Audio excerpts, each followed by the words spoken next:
Hello, everyone. Good afternoon to you. Hope you are doing well. Thank you again for joining me on this presentation this month. For the rest of the time, and for the summer, and for now until August, I will be talking all about the child. And today I would like to do a presentation, especially for teachers, parents, caregivers, and anybody who wants to deal with children. It's very, very important that you listen to this presentation and share this presentation. So we're going to talk about. So the title has been doing is all about the child, okay, or we can say all about the children. Yeah. So it's all about the child, okay. And today I want to look at one of the challenges that children experience in their life, and I'm going to look at ADHD. Attention Deficit Hyperactivity Disorder. Okay, so that's what I'm gonna look at today. But before we do that, I'm gonna take it from a Christian perspective and look at and make a few points, and then go into the presentation. There's a story in Matthew chapter 17. And it's the second half of the transfiguration of Jesus Christ. And so the story that Jesus is on the mountain, and he had, the mountain, and he has Peter, James, and John, his inner circle up there, and the other 9 at the foot of the mountain. After Jesus prayed and he saw Moses and Elijah, and Peter said, Lord, let us build 3 temples up here, one for you, one for Moses, and one for Elijah. And Jesus, they came down because, Jesus is like this, you go on the mountain, you have to come down to the valley. And when he came down, the 9 other disciples were there, and people were there waiting for Jesus. In the midst of the crowd was an anxious father who brought his sick son to Jesus, right? And so it says, and when he came, and when they had come to the multitude, a man came to him, kneeling down to him, saying, Lord, have mercy on my son, for he is an epileptic and suffers severely, for he often falls into the fire and often into the water. Wow. And so I brought him to your disciples, but they could not cure him. Then Jesus said unto them, O faithless and perverse generation, how long shall I be with you? How long shall I bear with you? Bring him here. And Jesus rebuked the demon, and it came out of him, and the child was cured from that very hour. Then the disciple came to Jesus privately and said, why couldn't we do it? Okay. And Jesus says to them that, look, Jesus says, because of your unbelief, for surely I say unto you, if you had faith as a mustard seed, you will say to the mountain, be moved from here to there, and it will move, and nothing will be impossible for you. Oh, however, this kind does not go out except by prayer and fasting. Now, let me just clarify something here. When we read the Bible, and especially most of the encounter that Jesus had, and he meet with sick people, the thinking of the disciple and the people back then was that any sickness that you have was a result of an evil spirit that takes you over, right? So you always hear this said, there's an evil spirit in the person, evil spirit in that person. Now, this man had this son, he was sick. And epilepsy is a type of, it's a neurological sickness or disease, and that caused the person to sometimes lose control of his body motions, or is physiological, those physiological control, which means that, he can floor and all those type of thing, and it turn over and all that.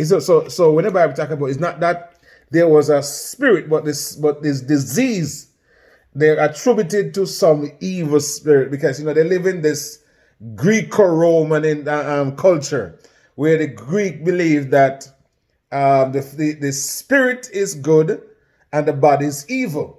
If you're sick, it means that something evil went into you. Okay, so that's very, very important to note. Okay, and so we know that throughout the Bible,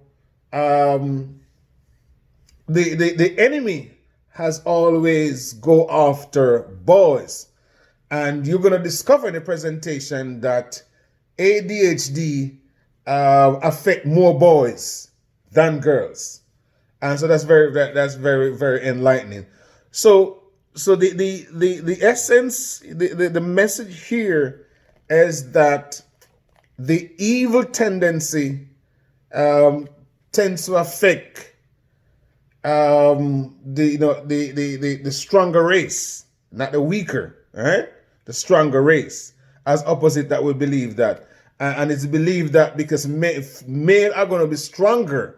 Most time the purpose of the enemy is to destroy the stronger race, just like what happened in Egypt.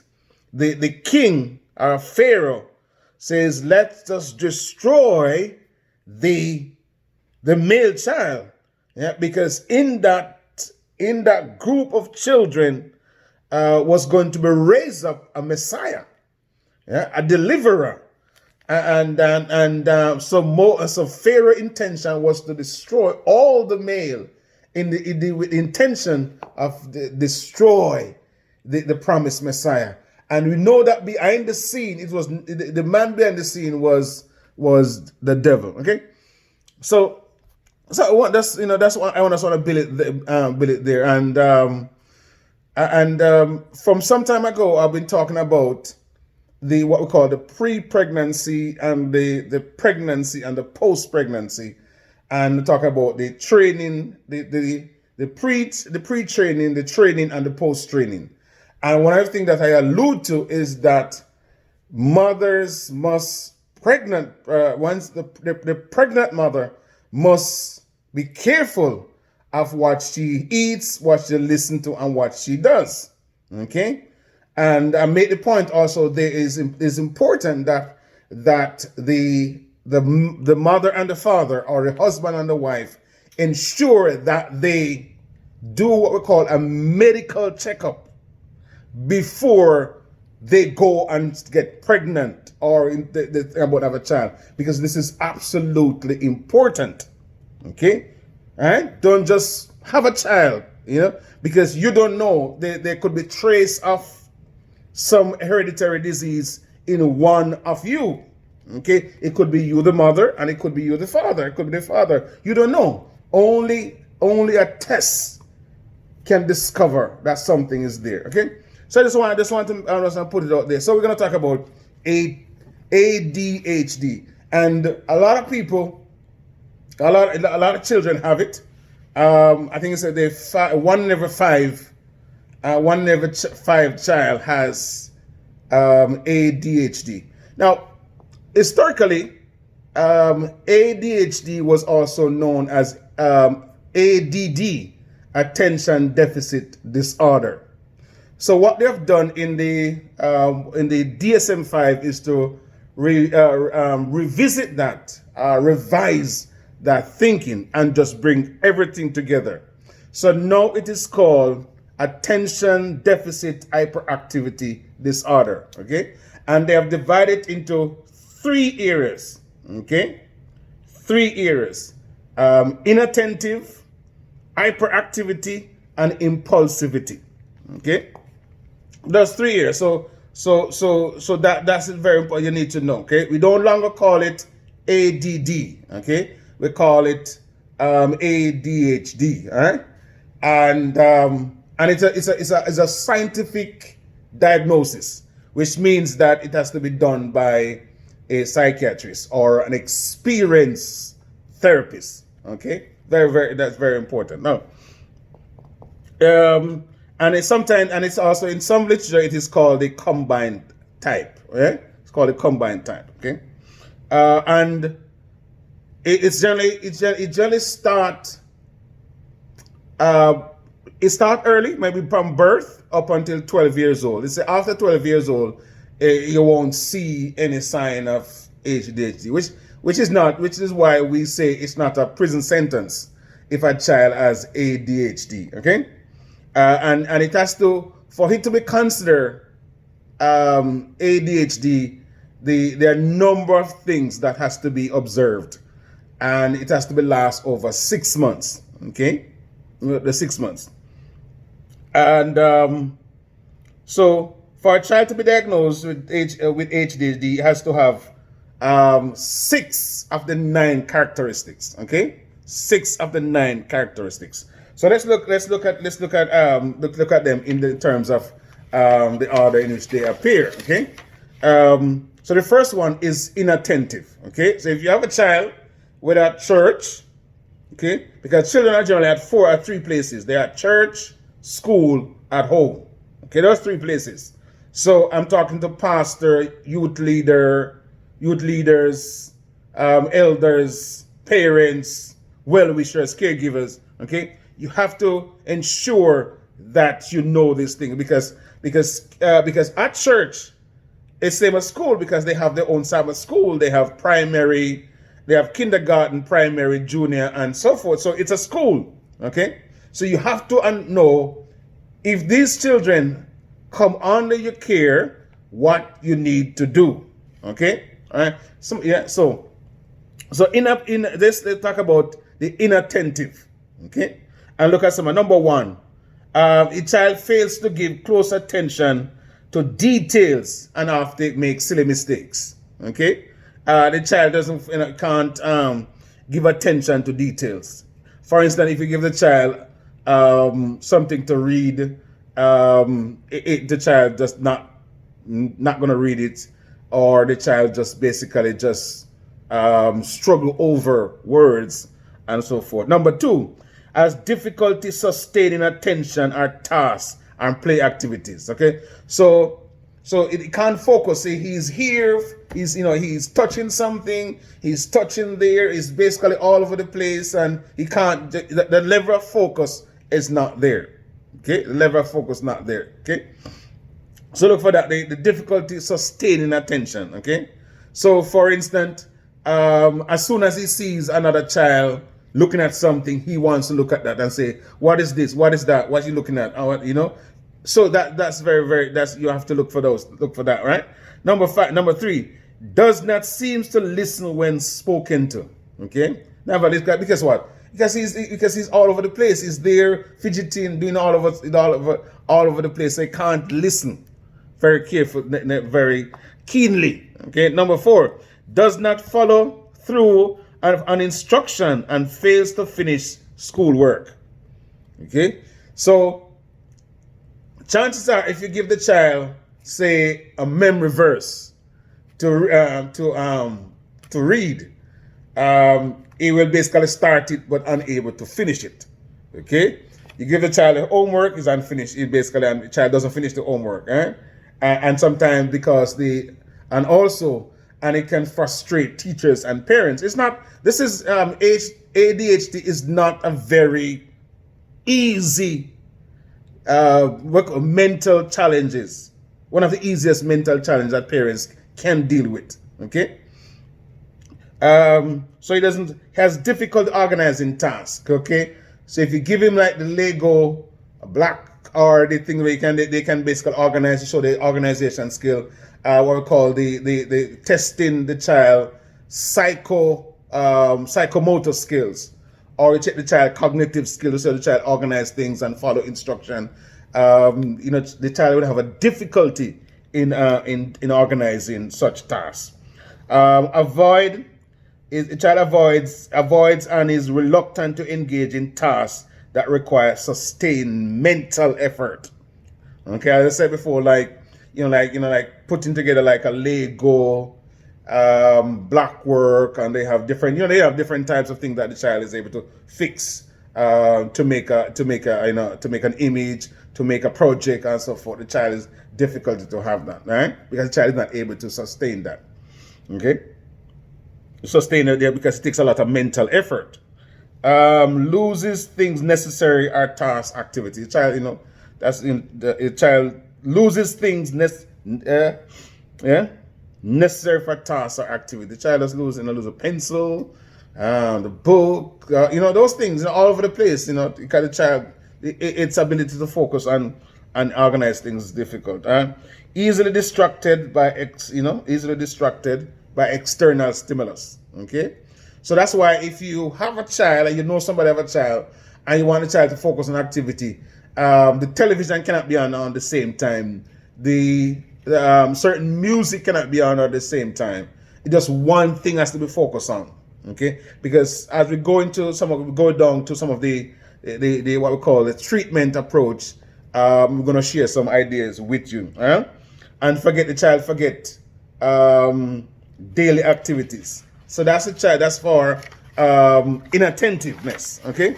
So let's look at also what could the hyperactive section of it. So there's three, right? Remember, they are at the inattention, the hyperactive, and the impulsivity. Okay. So fidgeting, so you see the child jump on a desk, okay, climb up on a chair, and all those things. Leave seat. The child will just walk around the class, walk around in the Sabbath school, and disturbing others and all that. He's pinching there and doing all sorts of stuff. That is called the hyperactive section. Okay, and it runs about. Yeah, the child just runs about. I remember some years, couple, I think it was last year or so. I met this mom, and they have a child that has the child had ADHD at the combined time.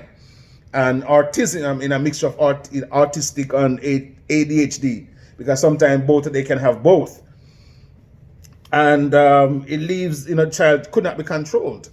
Difficult. The child, mom could hold the child down for a while, and then the child just run around, and all those things. So, the child runs about, climbs and steps and desk and all those type of things, and act inappropriately. Yeah.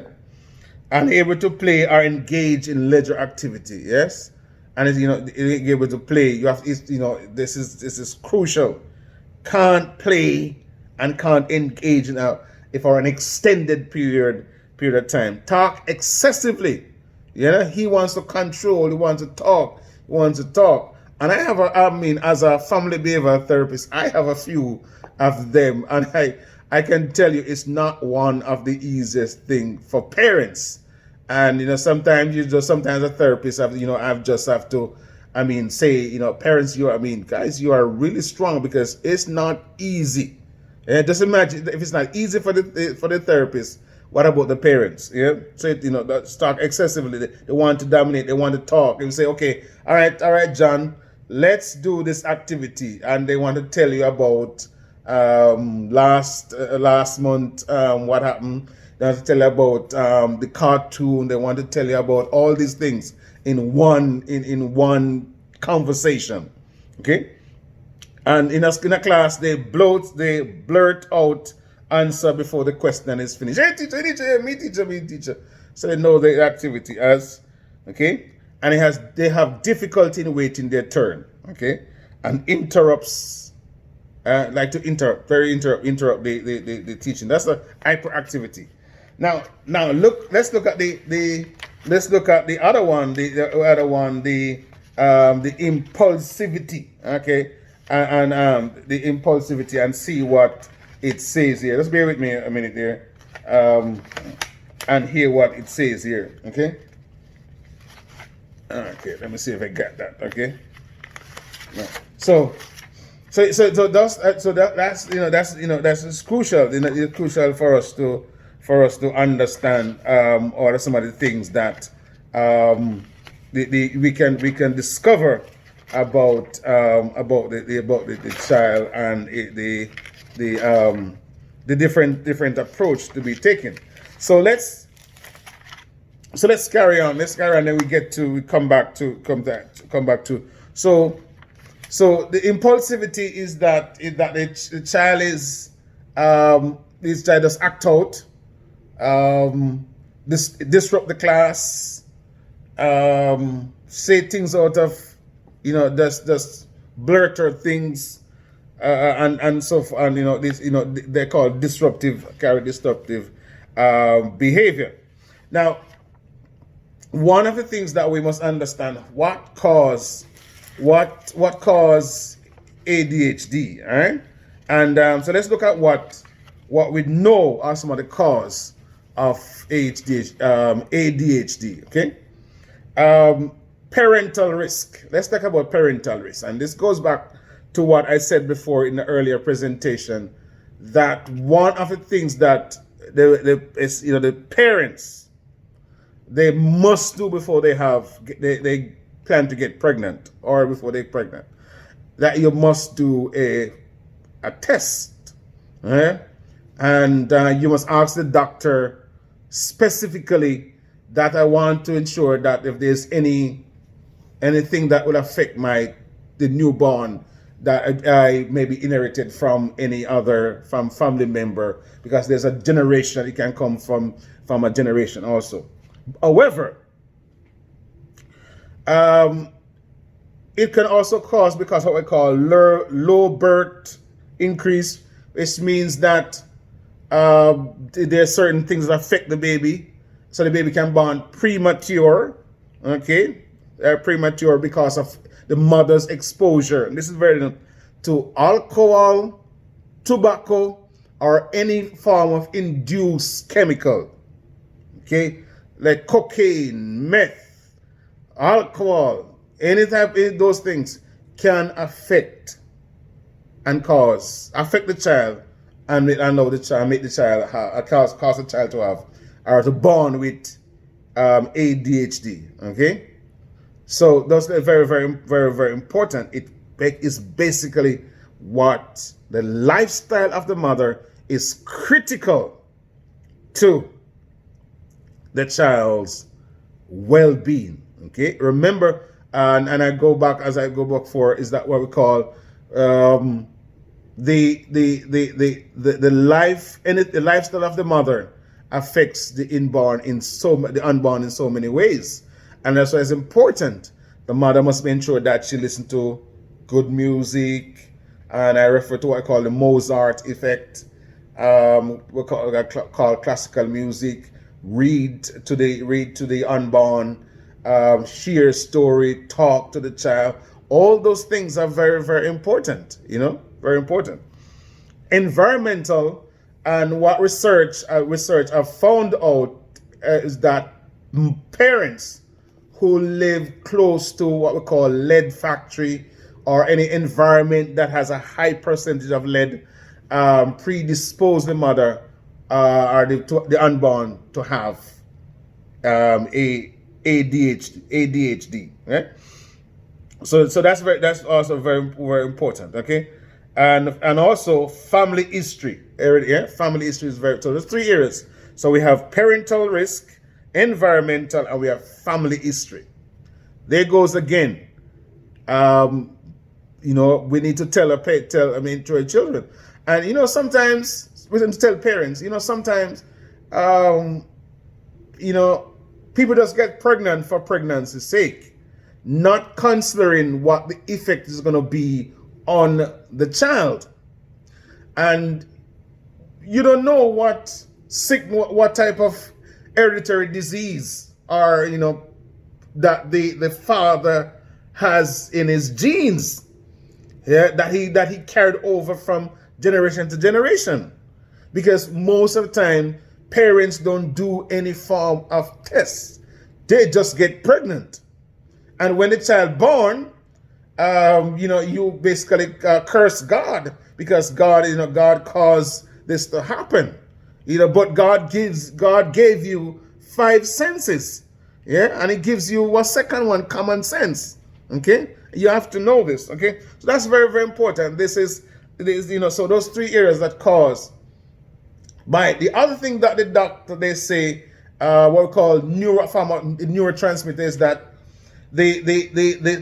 your frontal cortex, the electricity in that goes from one part from what I call the cerebellum to your frontal to your frontal lobe is somehow disconnected. That there's a disconnection between both, and so your the child's frontal cortex is not working in tandem with the cerebral part of it, so that there's a disconnection between both of that. So that's also very, very important to understand. Okay, now when I think that as an expert discover is that most of the cartoon that our children watch, most of the characters in there have some form of ADHD.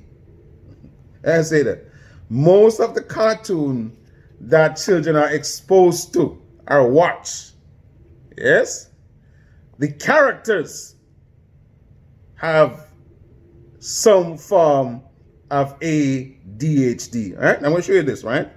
For instance, Winnie the Pooh suffer from inattentiveness. Okay, so she has one part of the ADHD. Okay, Leo the lion have hyperactive impulsivity.